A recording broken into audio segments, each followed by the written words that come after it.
Hey, Dr. Mike here. So you want to live forever-ish? Well, then you got to know what's in and what's not. Stay tuned to find out. You're listening to Live Foreverish, a show dedicated to helping you live just a little longer.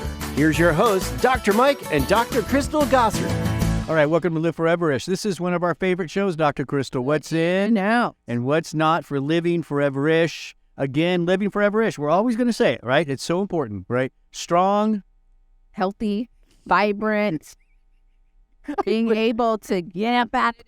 Strong. Yeah, I threw you off a little bit. I know. Yeah. So that, living forever-ish. Yes, it is. It's nice to live longer, but it's really more of a focus on good years. Good, right? Healthy years. Yes, absolutely. So the first thing that's in, this is something you want to add to your regimen, something you want to do, and it's capsaicin. Yeah, make it spicy. Make it spicy. I love spicy food.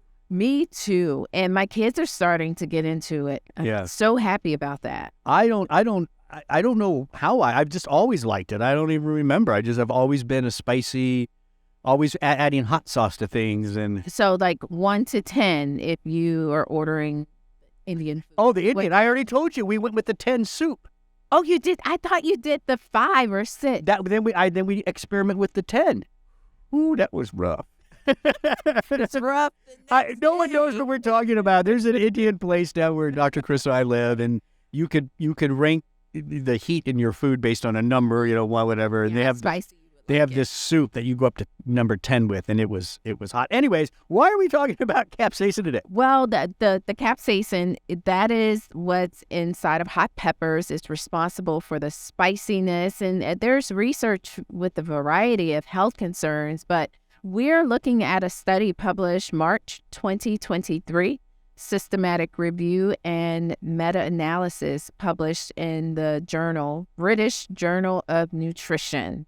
Right, and they now this again, a meta-analysis, right? Maybe just to review real quick, is basically a collection of studies. It's pooling all the data from different studies, and the claim is when you do that, your statistics get better. Right, and it's better than just looking at one study. Right. One study may say, hey, this doesn't work. Then study 2 may say it does work. So when you kind of look at and pool the research, you're able to identify the preponderance of evidence. Yeah. And again, but just so in these studies they pooled, right? It was either they were doing a supplement of capsaicin or capsaicin like a pepper or something, adding it to food. Yeah. Okay. Or nothing. Correct. Okay. All right. So what did we find? And so first, the meta-analysis did include 15 randomized trials that involved a total of 762 overweight or obese men and women. So that's the group that these analysis or these trials analyzed. And the results: BMI, body weight, waist circumference were significantly reduced among the participants who were given capsaicin in comparison with the placebo groups. Not bad. So there you go. Add some heat. And of course, the theory is thermogenesis, right? Capsaicin is connected to the burning of what is called brown fat in the body. And that's the fat that generates heat and all that kind of stuff. So you burn that. And that's leading to some of the weight loss. Right. So find ways to spice it up. Yeah. Get some, red chili pepper, the red pepper flakes. Oh, I use that stuff. Those are really good. I dump it in everything. No, yes. It too. Start slow, but it's okay to get a little bit of heat. That's the point here. We know that there are ways to neutralize the heat, Dr. Mike. Yeah. If it I gets too hot. I know for a fact you should not do water. Right. I see those videos, right? Hannah shares the TikTok videos as people eating hot peppers. And what do? They go right for water. No. That's going to make it worse. Right. All that does is the water just spreads that capsaicin around little parts of your mouth. Because when the people are done drinking the water in these videos, you can see about a second later, they realize that was stupid. Yeah, mouth on fire. Yeah. So milk is the better way to go. Yeah, the protein in milk, casein, helps to break the bonds of capsaicin. That capsaicin forms on your nerve receptors, so it helps to cool the heat. Sugar and honey, those can help as well. But anyways, add the heat. Rev up your metabolism a little bit, right? That's right. Not going to hurt. Number 2, this is what's in.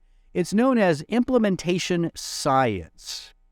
Tell us about what we're talking about here. Yeah, it's a new field of research. You find some of your big colleges are now kind of developing departments related to implementation science. And here's what's going on. Research is happening every day, but taking that research and bringing that research into practice is a very challenging thing to do. Yes, takes a long time. Takes an average of 17 years between research and practice.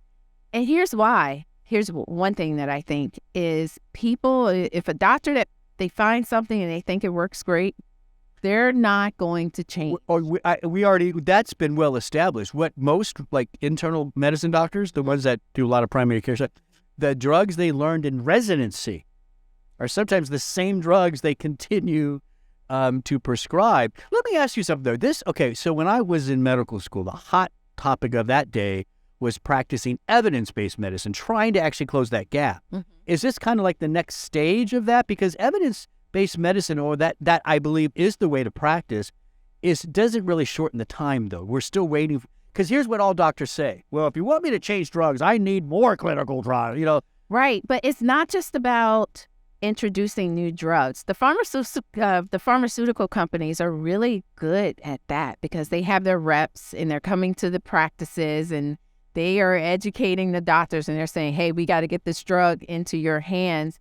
It's more of new screening tests that may be available. It's more practice guidelines. Yeah. Some are controversial, like stopping PSA testing versus should you test PSA, shouldn't you? What does the research say and how do you implement what the latest research is saying is the best approach into the everyday practice where it's more universal? And so, a couple of examples, colorectal screenings with an at-home stool test are available. Yeah. If you have an abnormal result, it requires a colonoscopy as a follow-up. However, in some U.S. healthcare systems, only half get the follow-up of colonoscopy within a year. So then you're trying to figure out what's happening. Yeah, because that could be maybe the patient just doesn't want to do it, or maybe they're not being told, or maybe they're not, that center is not following the standard practice for that. Yes, right. I see that there. You also listed one about kids with anxiety. I thought that was interesting, that a lot of new research over the past 5 to 10 years has shown that behavioral modification with anxiety, attention deficit even, can play a significant role, even eliminating the need for drugs. But hardly any kid goes through that. Right. So now there's a research, a whole field of research to say, when we have this new information, what are strategies that will help us to get it out to the public? Sometimes it's only the elitist that will have access to the latest and greatest. Maybe if you're in a city where there's a research hospital, then now might see a little bit some more, of the newer technologies, available to you. But we have to close the gap. Yeah, I like that. I think that's it makes sense, right? There's so many things that should be done in clinical medicine, but it's not, because of a variety of different reasons. This is just my opinion. So give me my minute. I find that if you stick with, especially for your primary care doctor, an integrative, somebody who's a little, because we find integrative physicians, I'm not just saying this because that's what I call myself. I'm not just patting myself, but I find people who do practice integrative medicine, meaning the East and West, supplements, food, dry, it's what's right for the person, right? I find those types of practitioners to be more up to date. I do. I have to agree 100% because they are, I think they understand the benefit to the patient. Oh. And they want to bring that. They want to bring it forward into their practice, right? Like, why wait? Why does this patient have to sit here with symptoms or, not feeling good? Yeah. Just because I'm waiting for another 2 studies in 3 more years, right? Right. You have to find a doctor that wants to learn outside of getting their continuing education credit. Yeah. As well. That's good. Good point. All right, let's move on. Number 3. This is what is in. This is what you want to do for living forever-ish, and it's beauty from within. This is interesting with lycopene. You don't usually hear lycopene with skin stuff, right? Well, I'll tell you what, Dr. Mike, and you know me. I've already started taking Yeah, I bet you have. I said lycopene needs to be in my diet every day after reading this study published in the Journal of Cosmetic Dermatology in March 2023. It's an original open access article, meaning all of you listening, everybody can get it. You can just go online and find it.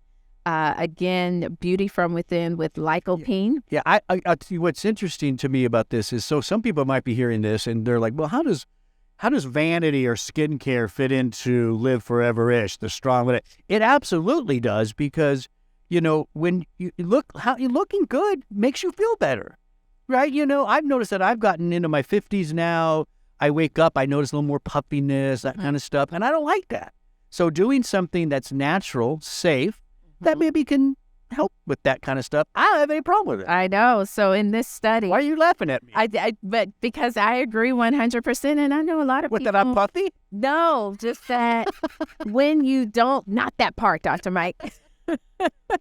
When you look good, you look in the mirror and you feel good about what you see. Yeah. Has an impact on... It does. We just have to be honest. Outlook in life. Let's all be honest that's a true statement. Yes. All right, so tell us what happened here. Yeah, 50 women aged 35 to 55 years with signs of facial aging who were not using carotenoid supplements were included. And lycopene is a type of carotenoid antioxidant. And those participants consumed 1 capsule daily of lycomate. Yes, lycomato. Lycomato. I love it. I love it. Lycomato. Yes, a trademark name of a tomato extract which provides 15 milligrams of lycopene plus additional carotenoids. For 12 weeks. And after 12 weeks, what caught my attention about this study, Dr. Mike, of course, the wrinkles, the pigmentary discoloration was something that stood out because that was improved. But the skin's natural barrier was evaluated to see if you're losing water. So that, to me, that equates to dry skin. Yeah, transdermal water loss. It increases as we get older. When? It does. And so the researchers saw significant improvements in the participants' skin barrier compared with measurements contained before supplementing with the extract. And I have dry skin, so to me, that was a... Yeah. And as I just mentioned, for me, I'm Greek. Greek guys, we get the darker colorization. It's natural for us to get the puffiness around the eye. That's part of my genes. And so seeing that, and I've noticed that more. Getting older. So something like this, it's part of living forever-ish. I think so. Skin tone improved if you all go online and check out the study, there are pictures, kind of before and after pictures, and there was someone with darker skin. And I know if I have like a little pimple or something, when it heals, there's hyperpigmentation. It's darker. And so there were pictures that the lycopene, 12 weeks, cleared it up. Nice. Good results. So, good results. Lycopene, easy. Again, that was 15 milligrams. Nice and safe. Of that trademark lycomato. Lycomato. That's pretty good. All right, so those are your 3 ins for living forever-ish. Now we got to talk about the out. This is what you don't want. This is what you want to avoid, prevent, whatever, right? This is what, this is the negative side of this podcast. And for us today, out, it's something we've talked about a lot, but we're not going to stop talking about it because it's still rampant in our society, and that is sugar. Yes. Doot, doot, doot. The study title, Dietary Sugar Consumption and Health, Umbrella Review. Now, tell us what does that mean? Okay, so we talked about our first N, right, with the meta-analysis, where you're taking the studies and you're reviewing a group of studies.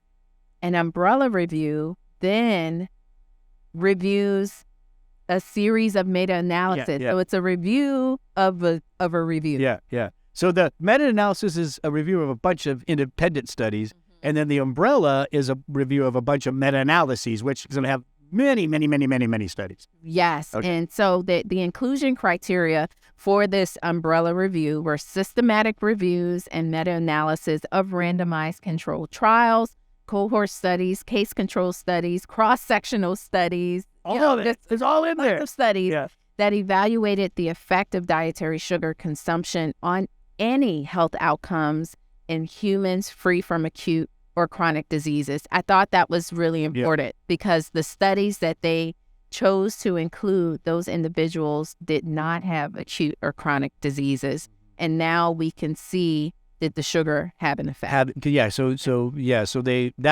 a good way to look at this, right? It gives you more confidence in the results of what we're seeing. So significant harmful associations between dietary sugar consumption and metabolic outcomes and endocrine outcomes, right?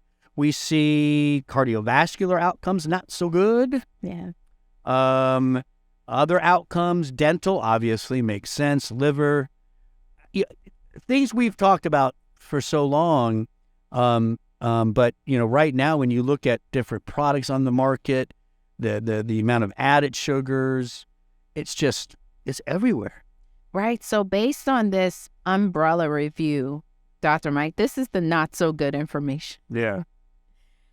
The authors conclude to reduce the adverse effect of sugars on health, you need to reduce the consumption of free or added sugars below 25 grams per day. That is about 6 teaspoons per day. Yeah. Just to let me, if I may, so 25 grams of sugars would be considered like for keto people that are on the carnivore diets, the paleo, whatever. That's like saying 25 net carbs, right? So 25 net carbs or less a day. And that's what most of those diets do.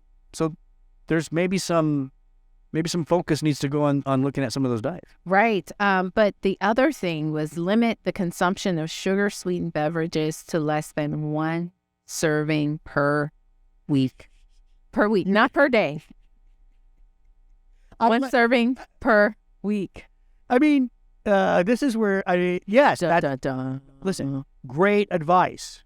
It's not practical for most people. That's the problem here, right? So giving more practical advice, whoever is listening to this and does drink a lot of sugary beverages, Cokes, lattes with a bunch of sugar and syrups because you like the, different flavors, whatever. One time when you order it, don't do the flavoring, or figure out ways, little by little, eliminating that sugar, little by little. Maybe you get it down to where it's every other day for you, and you're working towards that goal of 1. I think so. You just have to be aware, and you all know that sugar is added to so many foods. Yogurt, it's in there. Ketchup, it's in there. Any of those kind of sauces, please. Oh yeah. You tell your story about your tomato sauce or your marinara. Yes, gosh, wow, people add so much sugar to that. Yeah, because it cuts the acid of the tomato. Yeah. So just be aware of the sugar and know that what you're dealing with, your heart health concerns, your doctor's concerned about your cholesterol. Let's focus in on the sugar a little bit more. A lot more. A lot.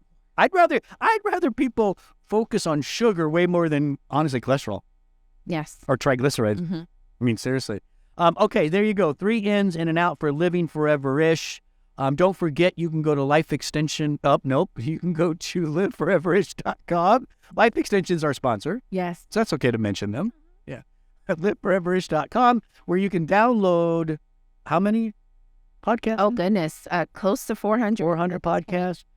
When you do, like it, share it, comment, and of course, subscribe. We call it the 1-2 punch. I'm not going to make you do it unless you want to.